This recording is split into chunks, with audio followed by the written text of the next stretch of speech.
안녕하십니까. 문학과 과학을 사랑하는 사람들의 세상 사는 이야기입니다. 오늘 반간첩법이 부른 외자철수 등 중국 소비 쇼크 덮쳤다, 이런 주제로 말씀드릴까 합니다. 2024년 12월 29일 조선경제 최유식 기자의 기사입니다. 지금 중국 경제를 한마디로 정리하면 소비 증가율 마이너스 14.1%, 마이너스 13.5%라고 하니 걱정이 태산입니다. 중국 경제가 무너진다는 징후입니다. 따라서 외국 기업과 금융사의 철수로 고임금 일자리 줄어든 탓입니다. 심지어 립스틱 효과마저 사라졌다는 사실입니다. 여기서 립스틱 효과라는 것은 경제가 어려운데도 불구하고 매출은 오르는 기현상을 말합니다. 중국 국가통계국이 12월 16일 발표한 지난 11월 소비 통계가 큰 충격을 주고 있습니다. 중국을 대표하는 두 도시인 베이징과 상하이의 소비 증가율이 전년 동기 대비 마이너스 14.1%, 또 마이너스 13.5%, 두 도시의 기록인 것으로 집계됐다는 사실입니다. 최대 쇼핑 시즌인 광군제 11월 11일입니다. 광군제가 있었고 정부가 잇따라 경기부양책을 발표했는데도 소비 쇼크라고 할 정도의 수치가 나왔습니다. 소비가 안 된다는 얘기죠. 물건 안 산다.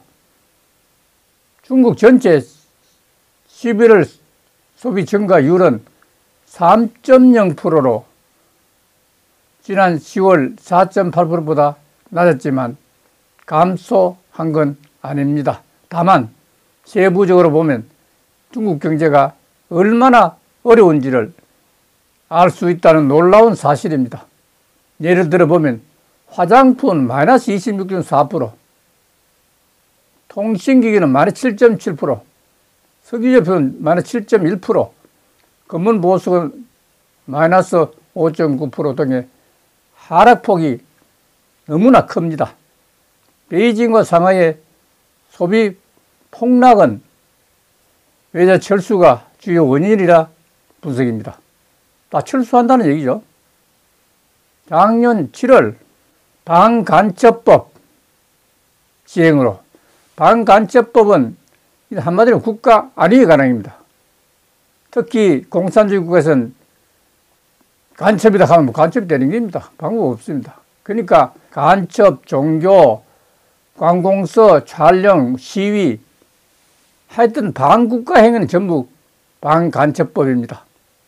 시행으로 외국 기업과 금융회사가 줄줄이 철수하면서 고임금 일자리 줄고 취업난 가중되면서 소비 다운그레이드가 본격화된다. 소비가 안 된다는 얘기죠.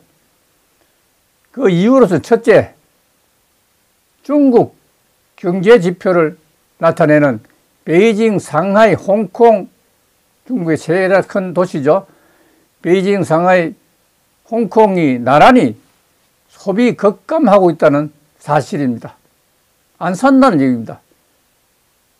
이 세 도시는 중국 경제의 지표라고 할 정도입니다. 베이징과 상하이의 작년 소비 증가율은 각각 11.5%, 12.6%로 전년 평균 대비 9.2%보다 높았습니다. 그러나 올 연초부터 소비가 얼어붙기 시작했습니다. 4월까지 감소세였던 소비 증가율은 5월 상승세로 돌아섰지만 6월부터 다시 내림세가 시작됐습니다. 10월 4개월 만에 플러스로 돌아섰다가 11월 들어서 폭락했습니다. 올해 내내 감소세였지만 감소폭이 두 자릿수에 이런 건 처음입니다. 둘째 이유로서는 반간첩법 했죠. 국가 안위에 관한 기니까 붙지마 간첩이 됩니다. 종교, 관공서, 촬영이나 시위 현장을 돌아다니거나 하는 이런 모든 국가의 안위. 근데 거기는 특별한 것도 없습니다. 그것은 그렇다고 하면 그런 겁니다. 지행 이후 외자 철수가 주 요인입니다. 전문가들은 외국계 기업과 외국 자본의 대대적인 철수를 주 요인으로 보고 있습니다.